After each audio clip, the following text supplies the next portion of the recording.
On doit toujours parler selon la loi et selon le témoignage. Kila wakati tunapaswa kusema kufuatana na sheria na kufuatana na ushuhuda. Même le messager de l'heure. Hata mjumbe wa wakati yetu. Il y a déjà une promesse dans l'Ancien Testament. Mwagano la kale kulikuwa kwa zamani. Je vous enverrai Élie le prophète. Yenye ilikuwa na muhusu ya kwamba nitatumia Et à la fin du temps de la grâce, Dieu a envoyé Élie le prophète. Na kumwisho wakati wa neema Mungu alimtuma Elia nabii. Nous avons les deux. Tuko na vile viwili, agano la kale na agano jipya. Quand le Saint-Esprit descend wakati Roho Mtakatifu anashuka et manifeste une écriture, na anaonesha andiko, analeta andiko, cela s'appelle le témoignage divin. Ile ndio shuhuda ya Mungu. Il faut vraiment être méchant pour refuser un témoignage divin. Unapaswa kuwa tuna roho mbaya juu katale ushuhuda ya Mungu mwenyewe. Dieu rend témoignage à sa parole. Mungu yuko anashuhudia neno lake. C'est pourquoi pour ce soir, ndio kwa maana je magharibi nous allons prendre quelque chose dans Lévitique 23. Tutasoma hako Walawi 23. Là nous avons ce que la Bible appelle le fête de l'Éternel. Mule tutasoma ile Biblia inaita makaramu ya wa milele. Le fête de l'Éternel. Makaramu ya wa milele. Quand Dieu a voulu écrire l'histoire du salut, wakati Mungu alichukua mpango wa kuandika mambo ya wokovu, il a utilisé un peuple. Alibeba watu moja. Il a traité avec ses peuples. Akaanza kutenda naye. Et grâce à ces peuples, Dieu a écrit l'histoire du salut. Na kwa ajili ya wale watu Mungu aliandika mambo ya wokovu. Nous les gens des nations, Dieu traite avec nous en tant qu'individus. Lakini sisi watu wa mataifa Mungu akatumika nasi kila mtu palwake kwa binafsi. Dieu traite avec Israël en tant que nation, c'est ça la différence. Lakini Israeli Mungu yako anatumika nao kama vile taifa, ndio atanisho katikati yetu na Israeli. Israël seul est la nation de Dieu. Ni Israeli peke yake pa dunia ndio taifa ya Mungu. Mais chez les nations, Dieu a choisi des individus. Lakini kwa mataifa Mungu alichakula kila mtu binafsi kwa upekee. Il a pris dans chaque tribu, alibeba mkila kabila, dans chaque famille, mkila jamaa, dans chaque nation, mkila taifa, mkila pour nchi, en faire son peuple. Juu wale wote watunge taifa yake. Mais avec Israël c'est différent, c'est toute une nation. Lakini naachana na Israeli Mungu anatumika na taifa lote mzima. C'est pourquoi il est très dangereux d'agir en groupe. Ndio kwa maana iko hatari sana kutenda mkikundi. Quand les gens agissent en groupe, c'est déjà faux. Wakati watu wako wanatenda mkikundi, haina mzuri. Regardez, quand on croit, nous croyons individuellement. Wakati tunaamini ni kila mtu anaamini palwake. Je n'ai jamais vu 100 personnes croire le même jour, ça n'existait pas. Sionaka watu 100 wanaamini siku moja moja. Mais quand il y a une division, les gens partent en groupe. Lakini kama uko kabulana utaona watu wanaenda mkikundi. C'est déjà faux. Haiko mzuri, haina namna mzuri ya kutenda. On n'a jamais cru en groupe. Hatuaminiaka mkikundi. Chacun croit individuellement. Lakini kila mtu anaamini palwake. Mais quand il y a une fausse doctrine, c'est tout un groupe. Lakini wakati mafundisho ya bongo inakuya, watu wanatoka mkikundi na kufuata. Même la révélation est individuelle.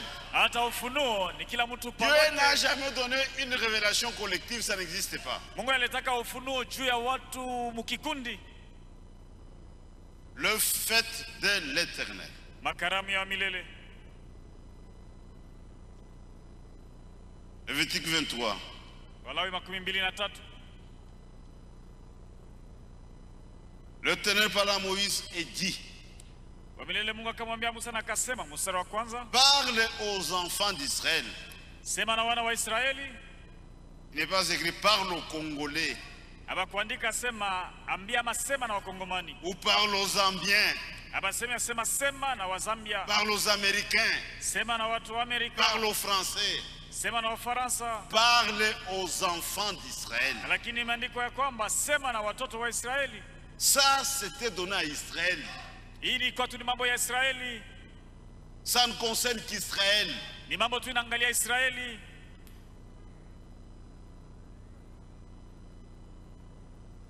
Le fait de l'Éternel que vous publiez seront de saintes convocations. Voici quelles sont mes fêtes. Makaramu ya milele ile ambayo mtatangaza itakuwa mikusanyiko takatifu. Tazameni hii ndio makaramu yangu.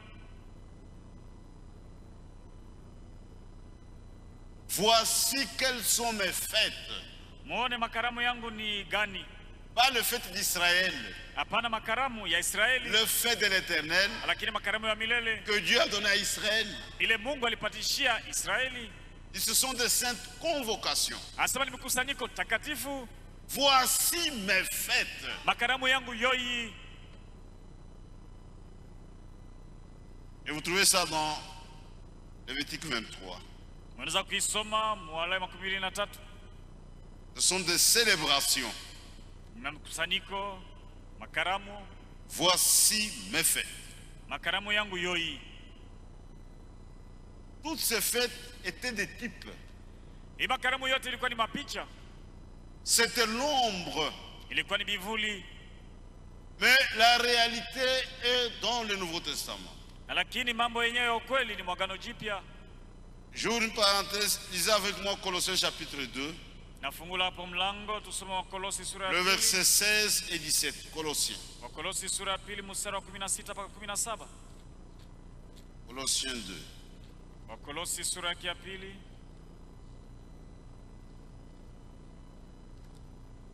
mstari wa 16 hadi 17.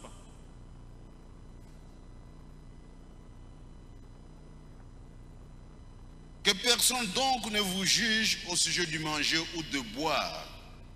Kusiwa hata mtu mmoja basi amehukumu juu ya kula na kunywa, Au sujet d'une fête, d'une nouvelle lune ou des sabbats. au juu ya karamu, juu ya mwezi mpya au juu ya masabato.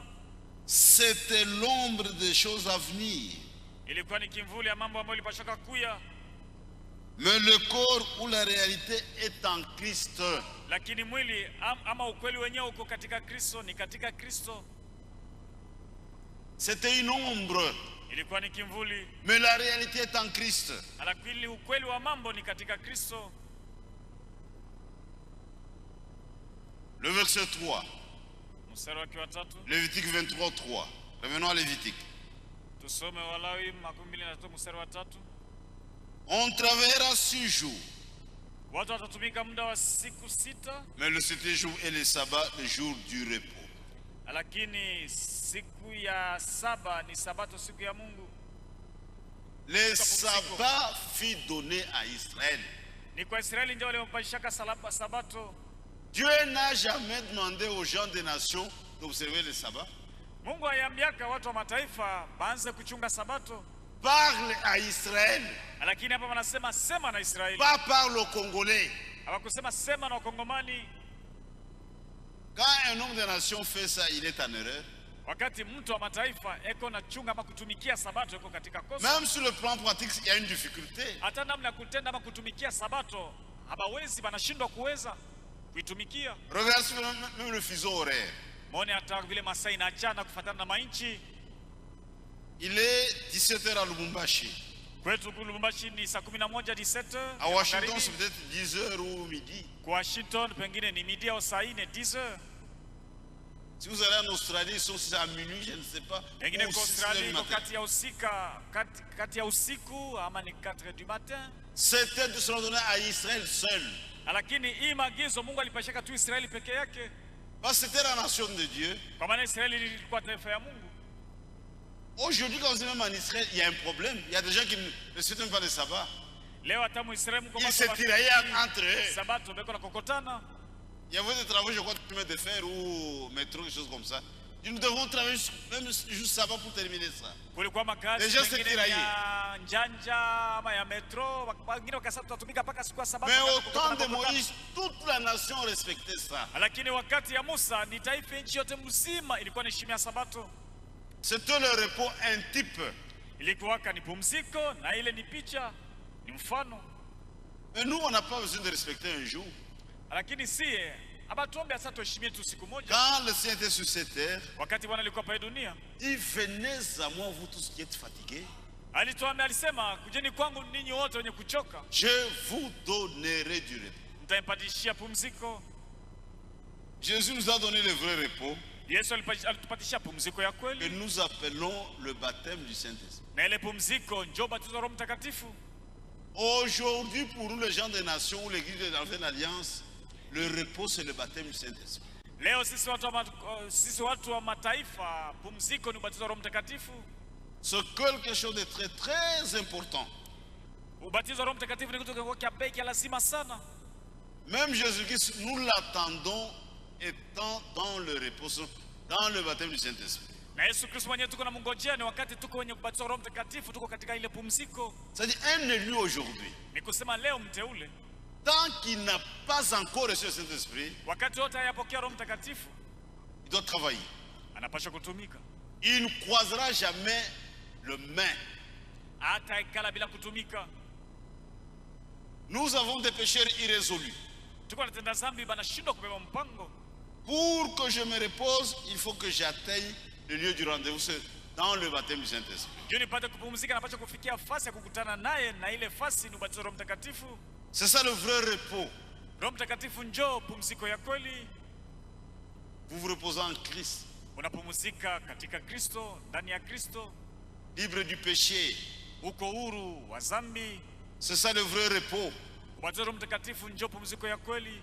Regardez dans Hébreux chapitre 4, Waebrania sura ya 4, le grand apôtre Paul a développé cette pensée-là. mtume mkubwa Paulo alisema hapa hii wazo. Hébreux 4, Waebrania sura ya 4, le verset 1 à 11. On ne peut pas tout lire. mstari wa kwanza mpaka wa 11, tutasoma yote.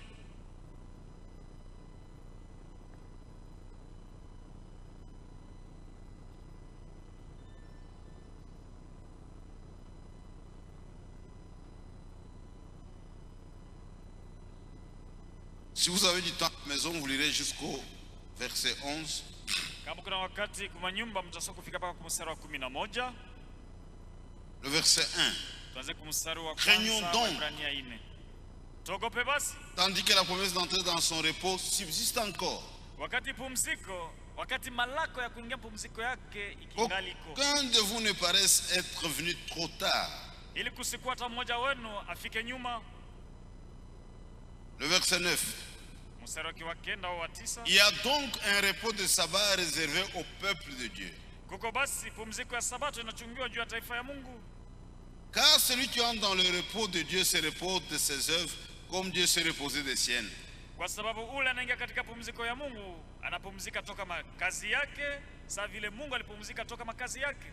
Empressons-nous donc d'entrer dans ce repos, afin que personne ne tombe en donnant le même exemple de désobéissance.